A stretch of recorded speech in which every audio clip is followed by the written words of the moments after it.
Welcome back to another episode of What I've Been Playing and Watching.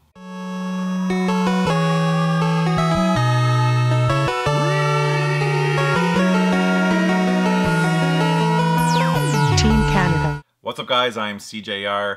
In this episode of What I've Been Playing, I'm going to go over a lot of the games that I've been playing over the last couple of weeks, actually months. It's been a while since I've done one of these.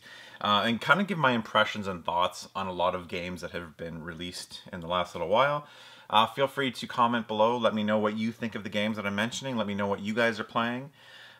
Kicking it off with Star Wars Battlefront 2. I actually had the chance to go out to Montreal to EA's Motive Studios a couple weeks ago now and check out an early preview of the Star Wars Battlefront 2 story campaign. I was able to play the first 90 minutes, first 3 chapters of the game. You're playing as Iden Versio. She's the commander of the Inferno Squad, so you're an Imperial commander, Imperial soldier. And basically, you and your team witnessed the destruction of the Death Star 2, and you're kind of left up in the air as to what direction the Empire is going to go. At that point, it takes place in the 30 years in between Return of the Jedi and The Force Awakens. So, really interesting story. Pretty cool to be able to play things from the Imperial side and blast those rebel terrorists was pretty interesting.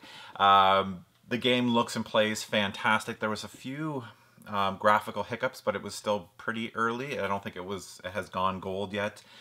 Stuff that can probably be fixed in a day one patch. Just some frame rate issues that I noticed, but the game looks amazing. Insane lighting and particle effects.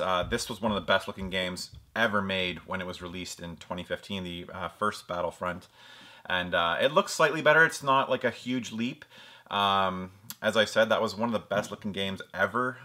So it really can't go a whole lot further from there, but it looks fantastic. I really enjoyed my playtime. I'm actually this morning headed out to California to EA's Redwood Shores studio, just outside or in San Francisco. I know I'm flying into San Francisco to get more hands-on with Battlefront 2. So the first one was for work, Goliath.com. I'll leave a link to Goliath in the description below. You can find some of my reviews and stuff and some of my videos. I did a preview video, an interview while I was at EA Motive. But this morning, right after I do this video, I'm headed out to California to get more hands-on time with Battlefront 2. This is more on the influencer YouTube side. I'm part of the EA Game Changers program, so I get early access to some games and cool events. I was at EA Play at E3. I'll hopefully eventually release those videos. I have a bunch more vlog videos that I shot. But stay tuned to my Instagram. I'll be posting throughout the day of my experience going out to California, to EA, my impressions of the Battlefront 2 campaign, multiplayer. I'm going to get a chance to play everything. I'll be out there for 2 full days of Battlefront, so stay tuned to my Instagram, which is in the description below. I'm actually also going to shoot a vlog, so there will hopefully be a vlog on that whole experience of going out to EA, the flight, everything, up on Sunday. So stay tuned for that. Kind of moving on here with what I've been playing. I've been playing a lot of my SNES Classic here. I don't know if you saw the video, but I'll leave a link at the end of this video. I modded my SNES Classic, so I put a whole bunch of really good classic games on there. I've been playing a lot of the puzzle games on here. Kirby's Avalanche and Tetris Attack. I've been playing to death. Love those 2 games. Really good puzzle games on the Super Nintendo. So I have it set up there. The boys come home after school, flip the TV on. I put Booger Man on here. Not the greatest game, but when you're like 5 and 6 years old, the burping, farting, and flicking boogers is pretty hilarious. Lots of Teenage Mutant Ninja Turtles, Turtles in Time, and what else have we been playing? I've been playing some Punch-Out. Really just having a great time playing the SNES Classic. Huge shout out to Retro Games Japan. I'm gonna do a separate video on this coming up next. I'm going to unbox and compare these 2 consoles and kind of let you guys know which one I like more and why, so stay tuned for that video. Just a short unboxing and comparison of the 2 consoles. This is the Super Famicom edition. That'll be up next, probably on Friday for Friday's video. Let's see. Xbox One backwards Xbox backwards compatibility came to Xbox One, if that makes any sense. So basically you can play a handful, I think 13 of original Xbox games now on your Xbox One. We've got Crimson Skies. I'm looking at them right now. We've Grabbed by the Ghoulies, which is actually a decent game. People kind of crap on it a lot. Psychonauts is one of my favorite games of all time. Knights of the Old Republic, Fusion Frenzy. So a handful of really good games. This being the highlight to me, I put a couple hours into Crimson Skies. This is a fantastic game that you can pick up for like $2 or $3 now. It looks and plays really well on the Xbox One. They've kind of got a higher resolution. It's still in the 4:3 aspect ratio. I wish it was in full screen. I know some of the games on the Xbox were, but as far as I know, this wasn't one of them. So tons of fun. I played it. I couldn't put it down. It was like, by the time I started, it was 9 o'clock-ish, and I really needed to go to bed, but it kept me up past 11 o'clock. So if you haven't played this game, check it out. You can pick it up for super cheap and now play it on your Xbox One. So that's Crimson Skies on the original Xbox. I'm still waiting for them to release a new one for years. I've been asking for one every E3 for probably like 6 or 7 years now. Even like a HD remake of this would be cool, but I guess technically we really don't need it right now. Sonic Mania. What a fantastic Sonic game. It's nice to get back to old school Sonic without all the crap and fluff and 3D, and this is just a standard Sonic game in the best way possible. I'm probably halfway through. I've put 4 or 5 hours in, and a bunch of other stuff has come out, so I haven't been able to get back to it, but fantastic sound. I was really happy to get this collector's edition. It's got the Sonic statue. I won't do an unboxing here. You can find them online. I don't typically buy stuff like this anymore, but I just thought this one was really cool. And I got it on the Switch, which I thought made the most sense. Yeah, I was really blown away by the music in this, and I know that Data Discs has actually done a vinyl release of the Sonic Mania soundtrack, so I'll have to get my hands on that one. So yeah, Sonic Mania is a fantastic game. On the PS4, I haven't been playing a whole lot. I've been playing mainly my Switch, but the one game that I have put some time into is South Park: The Fractured Butthole. I haven't played a whole lot. A lot of other stuff came out that kind of took up my time. I probably put 2 or 3 hours in. It's better than Stick of Truth. I played the Stick of Truth for probably 25 hours. I never actually did fully complete it. I really like the tweaks that they've done to the combat system. They've added like a grid-based movement blocks, which kind of adds just another level of depth to the combat. As always, the writing's hilarious. Really interesting that this comes out in a time of such political correctness, because it's still very much South Park. Cartman does not care.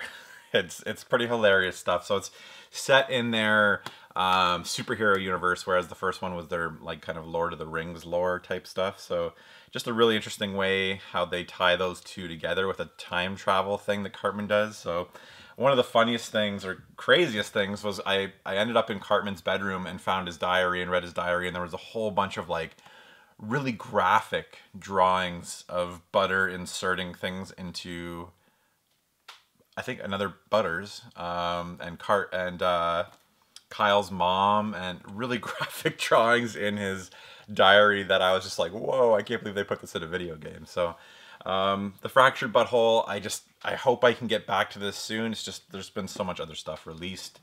The biggest of which is Super Mario Odyssey. I'll be doing a full review on this game on Goliath.com. I'll leave a link in the description below if you guys want to check that out. I'll be working on that today while I'm actually flying.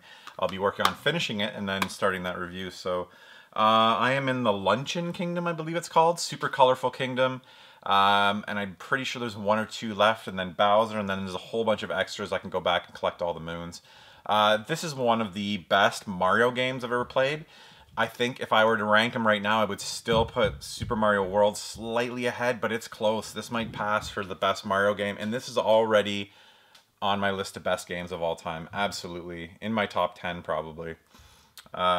This is such a fantastic game. You're going to hear a lot of backlash coming back because it's gotten such great reviews. Now's where you'll see the wave of, oh, well, it's too short, it's missing this, and you're going to get a lot of negative backlash about how people are overrating this, but it really is a fantastic game. The way that I could sum this game up is just like pure joy. Like, I just found myself smiling and being like so happy and joyous and surprised with the stuff that they were throwing at me. Each of the kingdoms is so different. There's like a beach water kingdom. New Donk City's like a basically real worlds with people walking around, which at first glance is pretty weird, but when you put it in the context of the entire game, it's not at all. I mean, there's a whole entire race of magical hats in this game. It's pretty weird. It's the weirdest Mario game in the best way possible. I would compare it to Mario 64 and like a Mario Galaxy type game. Really interesting gameplay mechanics introduced with Cappy, your hat that you can throw. So I can't say enough about this game. I will say much more about it in my review on Goliath.com if you want to check it out in the description below. So yeah, Mario Odyssey, I'm sure a lot of you are playing it. If you haven't picked up a Nintendo Switch, now's the time to do it. I should probably do a whole video on how much I love the Switch. I'm so happy that this system has done so well. I've been playing NBA 2K18 on the Switch. I'm a little bit disappointed with this game. I have to applaud 2K for putting this out and putting so much work into it and making it like a fully featured game. It's hard. I'm really good at this game, and it's really hard to play on the Switch in portable mode. I don't know if certain tweaks should have been made to this game to be able to play it in portable mode. It's really hard. The shot meter's hard to see. The shot meter's really fast. I'm finding myself like in a game that I would play traditionally on my PC or Xbox One, where I'd win by 30, I'm losing by like 10. So I've had to tweak a bunch of stuff on this, camera angles, mainly because I've been playing it in portable mode. I played it on the TV and the frame rate was not good. It just something didn't seem right. So I'm a little bit disappointed with how well it's been playing technically. And I thought I'd be putting more time into it, but I'm really not because of that. Yeah, I feel like I need to go through and tweak this, or they need an update before I'm really going to put a whole bunch of time into it. Kind of the same can be said about FIFA 18. I bought these. I just love being able to play this portable. I should preface that this is the best portable basketball game ever made. And the same goes with the soccer game. These are the two of the best portable sports games of all time. So if you're into soccer or basketball, definitely pick them up if you want a portable version. FIFA 18's pretty feature light, but the soccer's good. It plays really well. I believe it's more of like last year's version with like roster updates. It's missing the character mode where you're playing as, I can't remember his name, I should know this. I can't remember, but it's missing the mode where you can do like the whole single player story campaign in FIFA. So, but like I said, the soccer's really good. So I have been playing quite a bit of this. I've actually been playing a bunch of FIFA, not a bunch, but on the Xbox One. And I should mention that I'm gonna be returning to doing some gameplay videos. I had some issues with my capture card, so I'm gonna fix that up this weekend, and I'll be doing some gameplay. I'm gonna start off by doing a couple EA games. Like I said, I'm part of the Game Changers program, and they send me out codes, and basically all I need to do is a video on it. So I'll just it's NHL, FIFA. I'm gonna play them for like 20 minutes and talk about my thoughts on the game. So I'm gonna start off with those. I'm gonna get early access to Need for Speed, so that'll be another video that I'll do too. I had a chance to play Need for Speed Payback at E3 this year and was really impressed. So stay tuned for a Need for Speed Payback gameplay video. Sticking with my Switch here, like I said, I've probably been playing the Switch 90% of my gaming time just because it's so great in portable mode. First off here, Picross S. You guys aren't going to be able to see that, but I've got a bunch of games on my Switch. Picross S I've been playing a lot of on the Nintendo Switch. It's classic Picross, which I love. Picross is a really hard to describe puzzle game, which you fill out squares and it forms a picture, and you're given numbers to figure out which squares to fill, if that makes any sense. If you haven't played Picross, it probably doesn't. But Picross S is a fantastic game of Picross. It's like 10 bucks. It seems pretty, not deep, but there's a lot of content there, a lot of puzzles. And handles really well without the touchscreen. I used to play Picross with my DS stylus, but using the buttons and the pseudo D-pad actually works really well, which is I was a little bit worried about. So highly recommend Picross. It's like $10. Stardew Valley I've started on here. I played it on the PC for a few hours. Haven't really gotten much into it. It's like a, I don't know, resource management farming sim RPG type thing. I'm sure you guys know what Stardew Valley is. Oh, Oxenfree. I actually started Oxenfree on the flight back from Montreal, so I've only put an hour and a half into it, but it's like it's an RPG. You're playing as like a teenager and you've got like a group of friends, and there's some sort of like, I don't know, musical force. You go out to a beach with your friends to party and drink. So it would be like a RPG adventure type game with a lot of dialogue, a lot of you get to choose over what your responses are to your friends. I actually was really impressed. I'm pretty sure Oxenfree was just free on PS4, from what I remember. So check that out on the Switch. It was really good. What else have I been playing? So much stuff on the Switch. Spelunker Party, I just got that. I got the code, but I haven't had a chance to play that, so I don't know why I'm mentioning it. Party Golf, played that briefly. Seems like a really fun party golf game where you're basically just trying to beat your other components. I think that, I don't know if the levels are procedurally generated, but they look like they might be sometimes. You're basically just hitting your ball. It's like kind of like physics based. You're hitting your golf ball into a flag. It's like a little, like, almost, the levels kind of remind me of like Worms levels, where there's just like a whole bunch of, not platforms, but like rocky environments, and you're trying to hit your ball in the hole, is what I'm trying to say, against 4 people, and it's actually really frantic fun. So Party Golf, that's a quick, poor summary of Party Golf. Splasher, just download Splasher. Splasher's like Super Meat Boy. Really cool art style. There's a painting mechanic. It's really hard, so I can't really give a good impression of that yet. I tried the Sonic Forces demo. I don't know if many of you have, but if you have a Japanese Nintendo Switch account, you can go download that and try it for your 1 minute at a time. Really weird that Sega or Nintendo did that. Basically, you get 1 minute of gameplay, and then it stops, and you can start it over again, but you only get 1 minute at a time. It's really, really strange. So yeah, that's what I've been playing. Just a quick mention, I've seen a few movies. I wasn't that impressed with it. I guess nostalgia-wise, it was kind of cool to see, but halfway through the movie, I was just kind of hoping that it would end. It's just kind of a standard, run-of-the-mill. It was okay. It wasn't bad. I thought that the whole like the group of young actors that were using it did a really good job. I just didn't find it very scary. I didn't find the writing very clever. Overall, I was kind of disappointed with it. Maybe my hopes were a little bit too high in my expectations. So, and then right after that, I actually saw Blade Runner 2049. Fantastic movie, really slow burn. I was there with my cousin and dad, and I think both of them almost fell asleep. I think it was like a 3-hour movie. I really enjoyed it. I really enjoyed the performances from Ryan Gosling, Harrison Ford. It's kind of like cult niche sci-fi. I know it didn't do as well as they wanted at the box office. It's not really a huge franchise. The first movie was kind of not panned when it first came out, but it kind of developed a cult following, and it really plays in from that first story into this one. Does a great job of doing that. So Blade Runner 2049 was great. What did I see after that? Oh, Suburbicon.